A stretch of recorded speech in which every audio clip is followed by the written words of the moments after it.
The Holocene has ended. What we do now, and in the next few years, will profoundly affect the next few thousand years. The only conditions modern humans have ever known so far are changing, and changing fast. Nothing stays the same on this planet. Everything changes. The Earth is going into one of these jumps, and you don't know what is going to be on the other side of those jumps. The Earth is always jumping.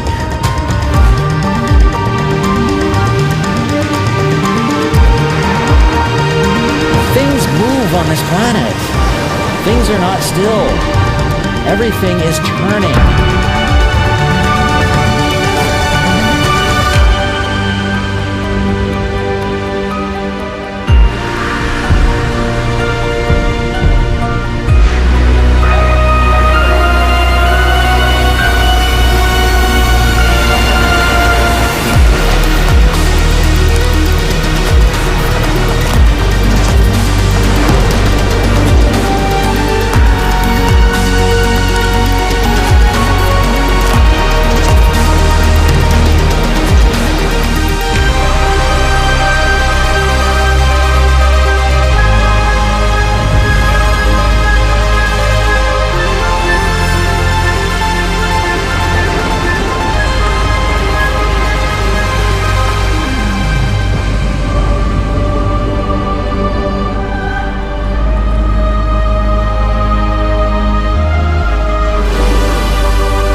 As it begins to run out of fuel, the sun won't simply fade away to nothing.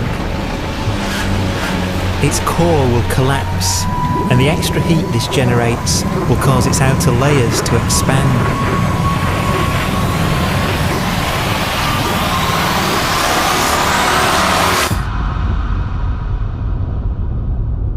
The sun is now dead. Its remains slowly cooling in the freezing temperatures of deep space.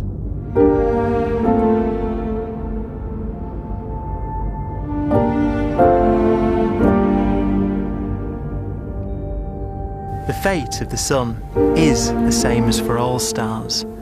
One day they must all eventually die, and the cosmos will be plunged into eternal night.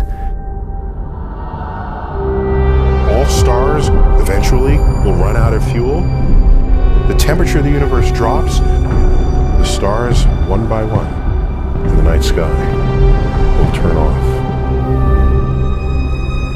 And there'll be no more new stars created. And so that the universe will end not with a bang, but with a whimper. And not in fire, but in ice.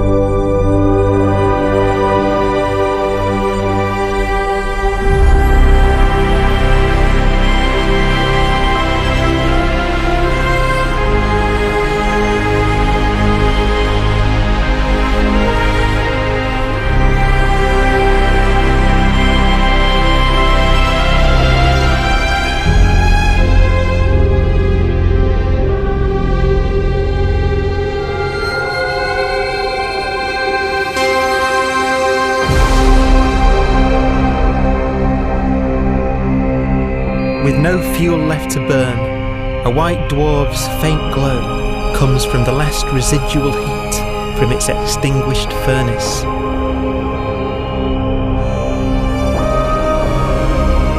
Looking at it from where the Earth is now, it would only generate the same amount of light as the full moon on a clear night.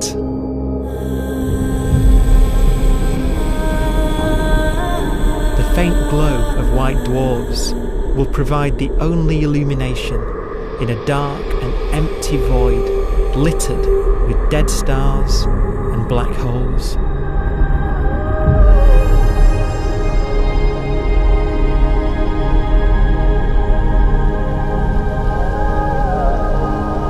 ways, it's kind of a ghost universe. It's the corpses, the zombie stars, that will take us into the future.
A black dwarf will be the final fate of those last stars.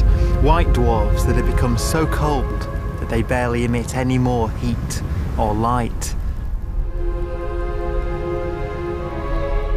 Black dwarfs are dark, dense, decaying balls of degenerate matter, little more than the ashes of stars. Their constituent atoms are so severely crushed that black dwarfs are 1,000,000 times denser than our sun.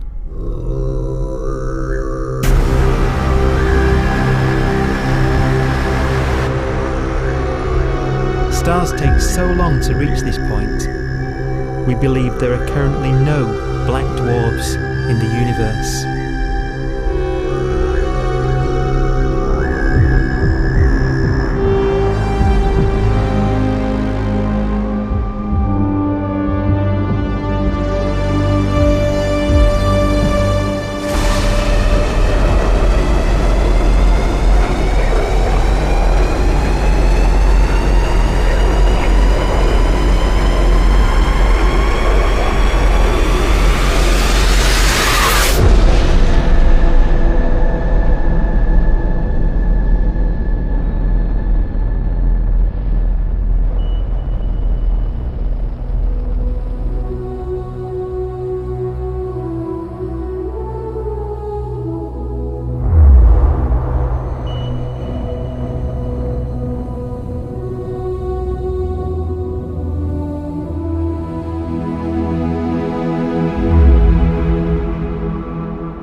We have a pace of life that's based on really the energy available to us now.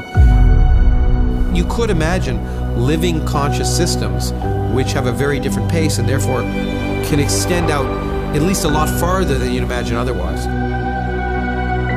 You could have a living system where if it had a thought every 10 trillion years, that would seem normal.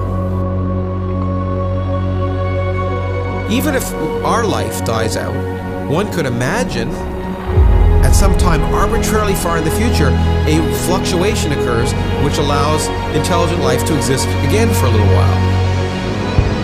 So you might have islands in time of intelligence.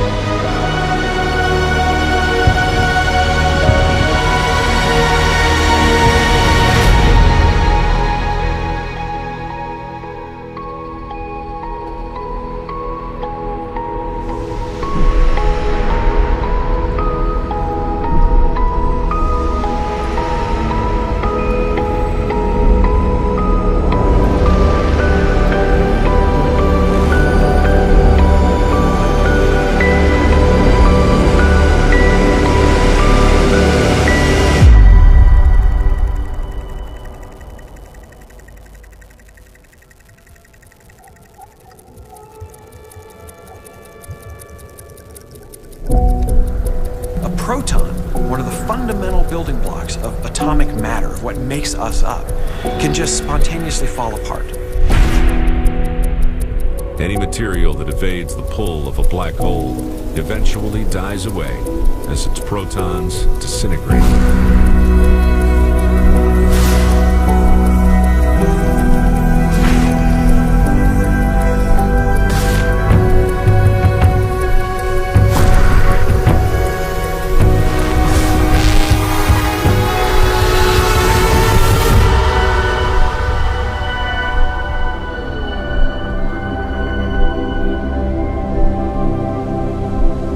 The matter inside black dwarfs, the last matter in the universe, will eventually evaporate away and be carried off into the void as radiation, leaving absolutely nothing behind.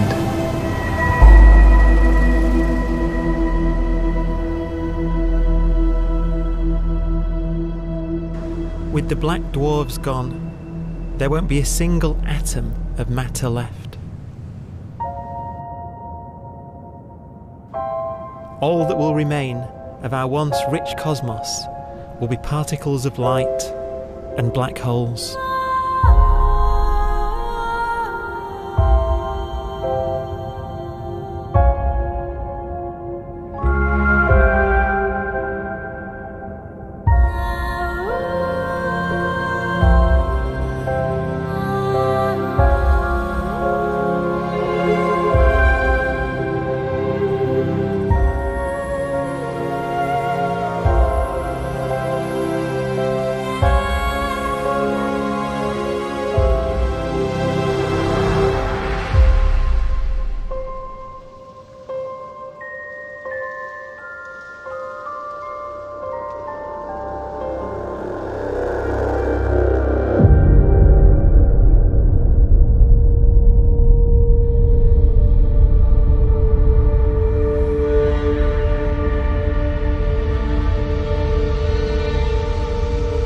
The arrow of time creates a bright window in the universe's adolescence, during which life is possible. But it's a window that doesn't stay open for long. As a fraction of the lifespan of the universe, as measured from its beginning to the evaporation of the last black hole, life, as we know it, is only possible for 1,000th of a billion billionth of a percent.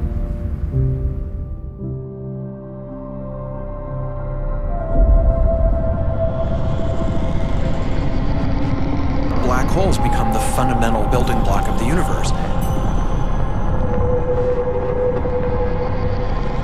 A galaxy will basically be a supermassive black hole in a center with smaller black holes orbiting it. Zombie galaxies filled with black holes continue to evolve. They'll eat each other and they'll get bigger, and maybe they'll fall into the supermassive black hole and it'll get bigger. The universe will still be an exciting, dynamic place. It's just that the timescales you're talking about are now trillions of years instead of thousands or millions of years.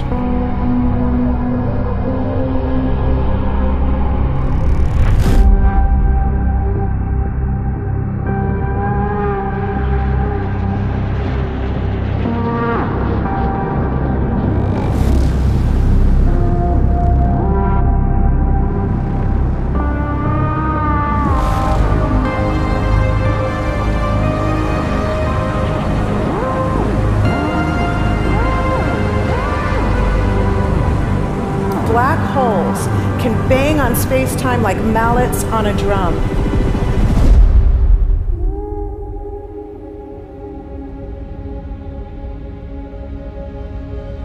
And they have a very characteristic song.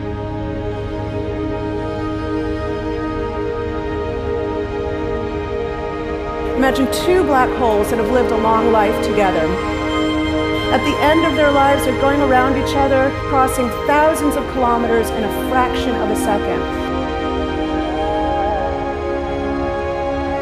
As they do so, they leave behind in their wake a ringing of space, an actual wave on space-time.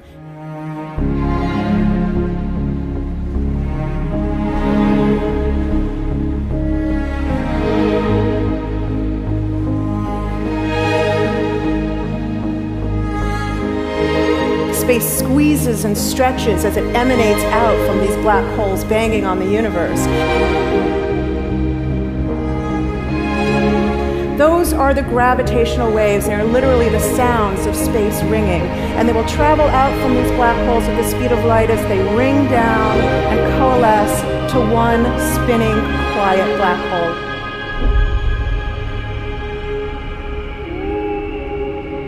If you were standing near enough, your ear would resonate with the squeezing and stretching of space. You would literally hear the sound.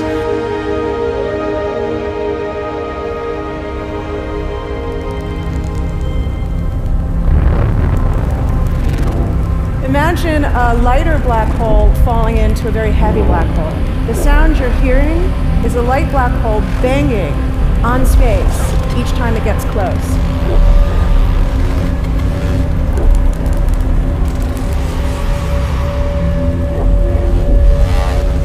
As it falls in, it gets faster and it gets louder.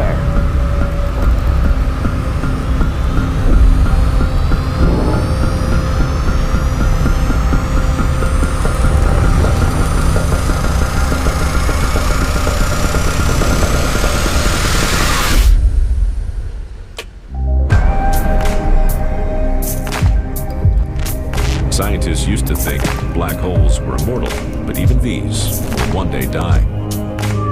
Now we're talking about timescales of unimaginable length, quadrillions of years into the future. On that timescale, even the black holes begin to evaporate.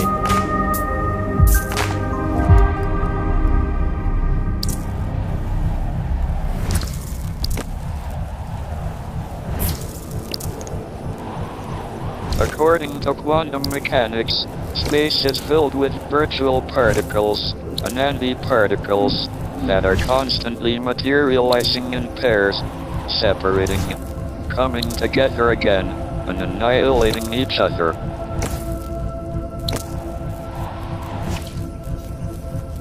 In the presence of a black hole, one member of a pair of virtual particles may fall into the hole, leaving the other member without a partner with which to annihilate.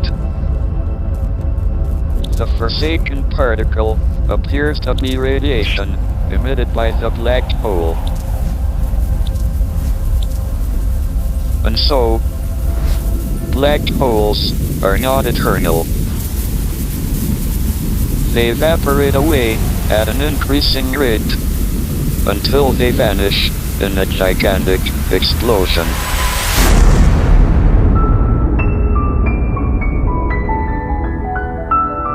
Quantum mechanics has allowed particles and radiation to escape from the ultimate prison, a black hole.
Philosophers and poets have asked the question, will the world end in fire or ice?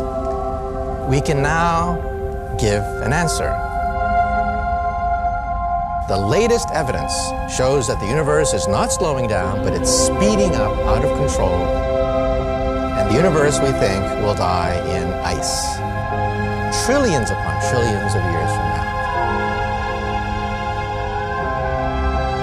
Empty space itself has energy. In every little cubic centimeter of space, whether or not there's stuff whether or not there's particles, matter, radiation, or whatever, there is still energy even into space itself. And this energy, according to Einstein, exerts a push on the universe. What is the weird stuff that's accelerating the universe? We call it dark energy. And this stuff is the dominant stuff of the universe. Almost 3/4 of the matter-energy content of the universe is this dark energy. And we don't know what it is. Dark energy, unlike matter or radiation, does not dilute away as the universe expands. This has crucial implications for what the universe is going to do in the future. So what will be the future of the universe? Well, if the dark energy remains dominant and repulsive, the universe will expand forever.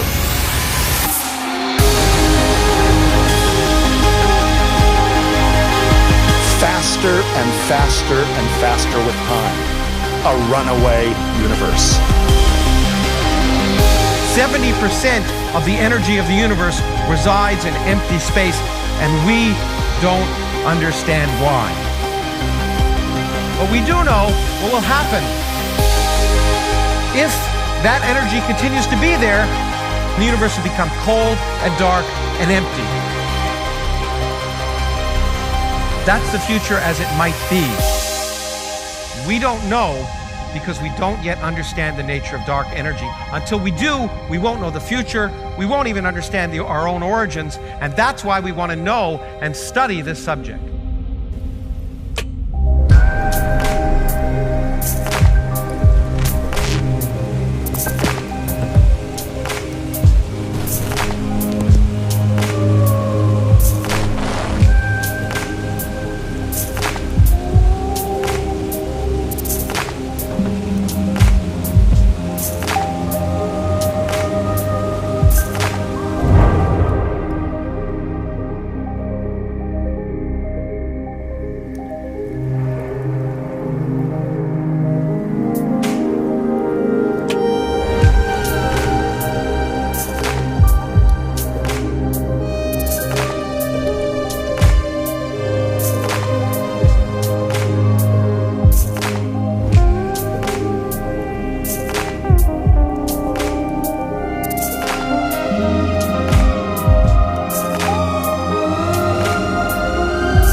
Forecast does seem to be for an ever colder, ever emptier universe.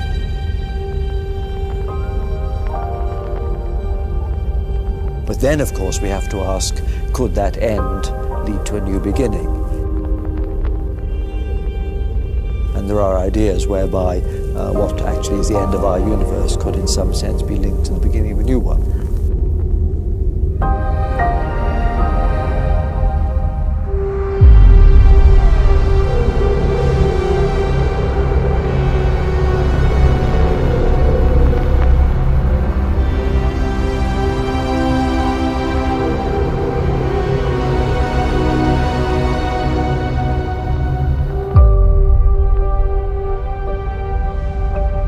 We've worked out the mathematics, the equations. They seem to say that if you have an atom smasher that can concentrate tremendous amounts of energy at a single point, you can perhaps open up a gateway, a baby universe.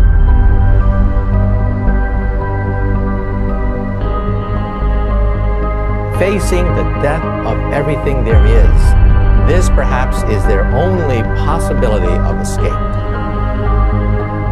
And this also raises a very intriguing possibility, sheer speculation of course, that perhaps any universe that has intelligent life in it will create baby universes, will create lifeboats, and proliferate child universes. So an evolution may take among universes in the multiverse. Survival of the fittest may take place. So those universes which do not have intelligent life are infertile. They have no children. But those universes that have mild temperatures, stars like us, would create civilizations that could open up child universes, and they would then proliferate.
After an unimaginable length of time, even the black holes will have evaporated, and the universe will be nothing but a sea of photons gradually tending towards the same temperature as the expansion of the universe cools them towards absolute zero.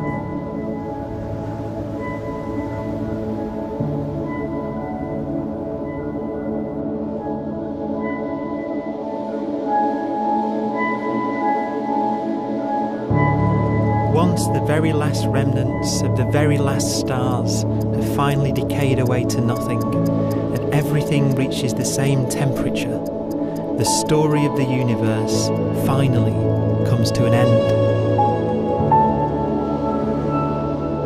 For the first time in its life, the universe will be permanent and unchanging. Entropy finally stops increasing because the cosmos cannot get any more disordered. Nothing happens, and it keeps not happening forever.